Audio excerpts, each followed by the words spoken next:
Assalamualaikum warahmatullahi wabarakatuh. Di sini saya dan teman-teman akan mereview jurnal dengan tema jenis hama Rodentia dan pengendaliannya.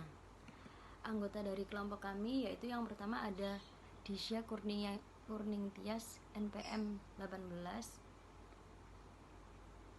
Lutfianita Nurfadila NPM 27, dan Indira Putri NPM 33.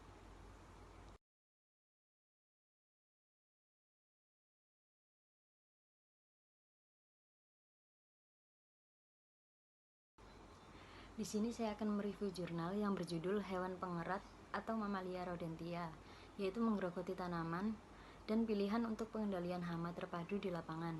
Adapun latar belakang dari jurnal ini yaitu bertujuan untuk menguraikan kerusakan hewan pengerat pada beberapa tanaman, komponen dari rencana pengendalian hewan pengerat, dan untuk memandu petani menggunakan sumber daya lokal untuk membantu mereka merumuskan strategi tersebut. Metode dari penelitian ini yaitu dilakukan dengan metode penangkapan. Contoh dari metode penangkapan adalah perangkap listrik, papan lem, perangkap langsung. Ada metode kontrol lainnya yaitu hambatan untuk gerakan atau pengendalian hewan pengerat, penghancur tikus, tindakan pengendalian hayati, dan aplikasi umpan. Selanjutnya yaitu hasil penelitian dari jurnal ini. Untuk mengontrol hewan peliharaan dan tikus, banyak metode dan bahan yang digunakan untuk mengendalikan tikus dapat mempengaruhi hewan peliharaan. Jadi harus berhati-hati saat menggunakan produk ini. Karena antikoagulan bersifat kumulatif dan bekerja lambat. Pada tingkat yang berbeda-beda, tergantung pada apakah itu makanan ganda atau tunggal. Tikus mati dapat mengandung beberapa dosis racun yang mematikan, dan keracunan sekunder pada hewan peliharaan dan satwa liar mungkin terjadi jika mereka memakan beberapa bangkai tikus selama beberapa hari. Selanjutnya yaitu strategi manajemen untuk hewan pengerat. Strategi pengolahan hewan pengerat yang berhasil dapat mencakup: yang pertama ada strategi pengendalian hewan pengerat harus mempertimbangkan ekonomi serta ekologi. Yang kedua, perbedaan komposisi spesies hewan pengerat tergantung pada lokalitas, tipe habitat, dan makanan yang disukai. Yang ketiga yaitu dinamika kependudukan juga harus diperhatikan, termasuk faktor-faktor yang tergantung pada kepadatan intrinsik dan faktor yang tidak bergantung pada kepadatan ekstrinsik. Yang keempat, ada kepadatan populasi hewan pengerat yang tinggi terjadi pada musim semi menyebabkan peningkatan aktivitas. Yang kelima, kepadatan terendah adalah selama musim dingin. Yang keenam, sangat menarik untuk menunjukkan bahwa warna abu-abu dan hijau dari umpan hewan pengerat dapat digunakan secara efektif dalam persiapan umpan rodentisida. Spesies hewan pengerat lebih menyukai umpan sayuran di dalam perangkap. Ini berguna untuk menyiapkan umpan hewan pengerat untuk penangkapan hewan pengerat. Yang ketujuh, ada pengendalian hewan pengerat tergantung pada lokasi, tetangga, dan makanan yang tersedia. Yang kedelapan, ada metode pengendalian mekanis, biologis, dan kimia yang dapat digunakan secara efektif dalam pendekatan pengendalian hama terpadu untuk pengaturan kepadatan populasi hewan pengerat. Selanjutnya yaitu ada tindakan pencegahan pembersihan. Karena hewan pengerat yang mati dan sekarat dapat menyebabkan bau dan ketakutan, perangkat pemantauan dan kontrol harus diperiksa setiap hari. Risiko kontak dengan patogen dan alergen terkait hewan pengerat meningkat saat membersihkan area yang telah dipenuhi hewan pengerat. Pertahankan ventilasi yang baik dan hindari mengaduk debu. Membasahi situs dengan larutan pemutih 10% dianjurkan untuk pencegahan hantavirus. Menggunakan peralatan pelindung yang sesuai termasuk masker wajah penuh dengan filter karena gas beracun akan dihasilkan dengan menggunakan larutan pemutih. Adapun dari kesimpulan jurnal ini yaitu untuk merencanakan aksi pengolahan hewan pengerat, pendekatan terpadu harus diambil untuk mengurangi kerusakan hewan pengerat pada tanaman dan peralatan.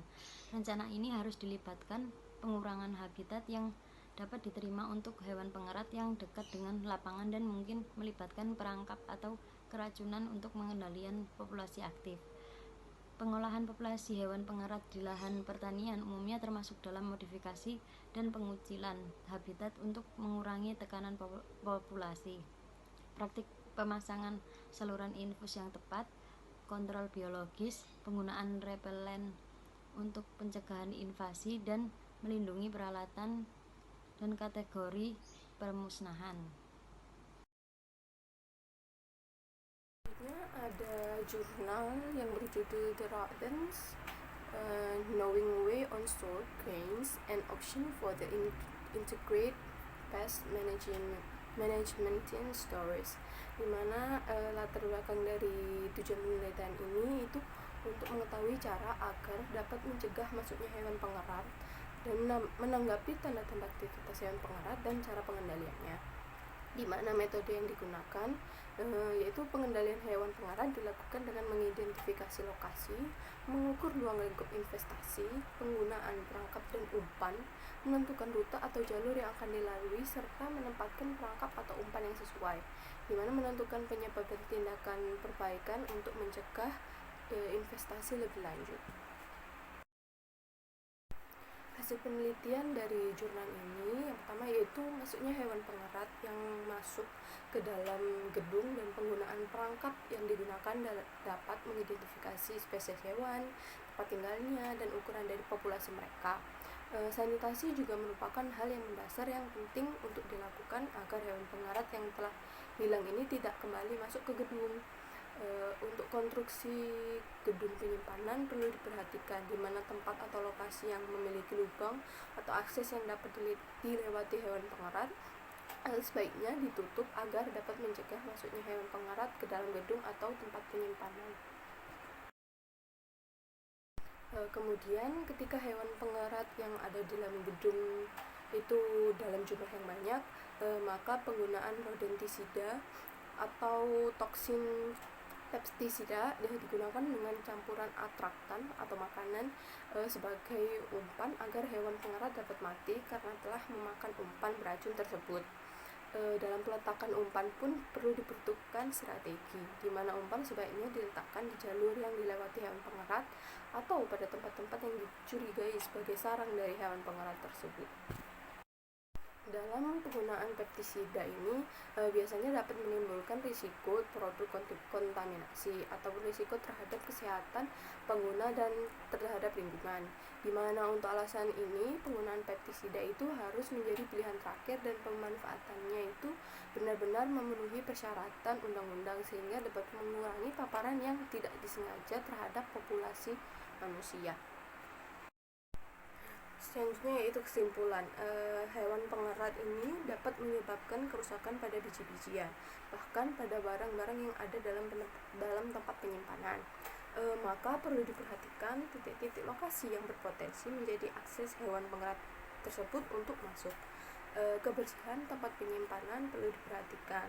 Segera singkirkan biji-biji yang telah jatuh ataupun kotoran-kotoran yang dapat mengundang hewan pengerat untuk masuk. Pertahankan area di sekitar penyimpanan bebas dari genangan air karena air tersebut mungkin dijadikan sebagai tempat minum mereka. Di sini saya Disa Kunitias yang akan menyampaikan mengenai presentasi selanjutnya, yaitu pengendalian hewan pengerat dan hama pada tanaman kacang-kacangan. Kacang-kacangan sendiri atau biji-bijian kacang polong menempati tempat penting dalam kepraktisan pangan dan gizi dunia. Namun, sayangnya beberapa penelitian mengatakan bahwa kacang-kacangan lebih sulit disimpan karena kerusakan akibat serangga ataupun hewan pengerat, yang dapat merugikan kuantitatif namun juga kualitatif nilai gizi. Menurut Sarwar, kerugian pada pulsa yang rusak oleh serangga bahkan lebih tinggi dikarenakan banyak kerusakan dan bubuk yang terjadi dengan biji-bijian tersebut. Spesies yang biasanya ditemukan menyerang kacang-kacangan antara lain yaitu kumbang kacang Acanthochelides optecus, di mana kumbang ini hama utama kacang-kacangan yang disimpan. Kumbang ini akan menyerang di lapangan maupun di tempat penyimpanan yang hangat. Yang kedua yaitu kumbang kacangan Bruchus pisorum. Biasanya kumbang ini menyerang pada kacang polong pecah atau yang terinfeksi. Kumbang ini akan menyerang kacang polong di ladang dengan cara betina bertelur pada kacang polong yang dapat terinvestasi hingga ke penyimpanan. Yang ketiga yaitu kumbang broadbean Bruchus rufimanus boheman. Kumbang ini menyerang dengan cara larva muda yang menetas dari telur pengebor langsung ke bawah melalui telur dan polong menjadi kacang yang sedang berkembang, di mana nantinya larva tersebut menjadi kepompong di dalam kacang.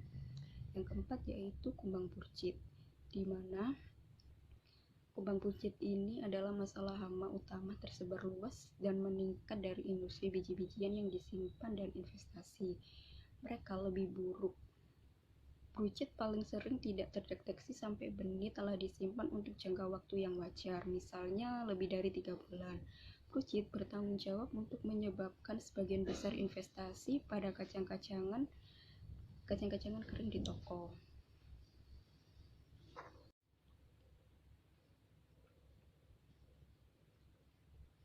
Selanjutnya yaitu mengenai strategi untuk melindungi penyimpanan kacang-kacangan dari pembusukan, yaitu dengan cara tindakan prapanen, di mana dilakukannya perlakuan insektisida terhadap gawa matang sebelum panen untuk mencegah penyebaran investasi lapangan ke gudang. Yang kedua yaitu tindakan pasca panen di dalam atau di sekitar pasar, dengan cara menjaga kebersihan toko untuk membatasi investasi oleh hama dan pembuangan residu yang terinvestasi dari panen. Ada beberapa metode secara tepat untuk menentukan tingkat investasi dan identifikasi untuk penyimpanan skala kecil dan biji-bijian yang disimpan di dalam karung, di mana ada 2 metode yaitu pemeriksaan pulsa, di mana dilakukan inspeksi produk yang disimpan harus sering dilakukan sehingga investasi dapat ditemukan pada tahap awal dan dapat mengambil tindakan tepat waktu. Yang kedua yaitu identifikasi hama. Identifikasi OPT utama di gedung penting untuk dapat menilai apakah serangga yang ditemukan cenderung menyebabkan kerusakan serius dan untuk memutuskan tindakan pengendalian mana yang harus diambil.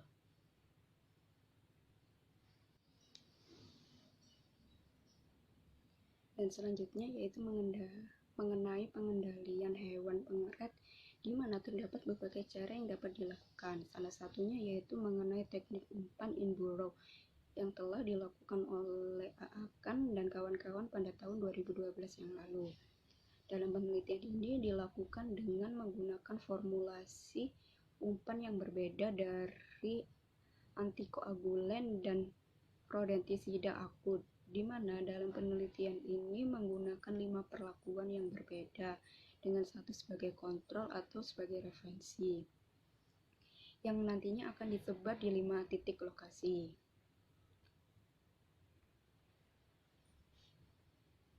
Hasil dalam penelitian ini mengatakan bahwa estimasi indeks kematian berdasarkan penurunan aktivitas tikus setelah 5 perlakuan sangat signifikan untuk semua formulasi. Dengan tersedianya umpan yang diformulasikan pada tingkat ini, umpan in burrow dari hewan pengerat akan meningkatkan produktivitas tanaman dan pendapatan yang dihasilkan dari komunitas petani. Sekian pemaparan presentasi dari kelompok kami. Kurang lebihnya mohon maaf. Wassalamualaikum warahmatullahi wabarakatuh.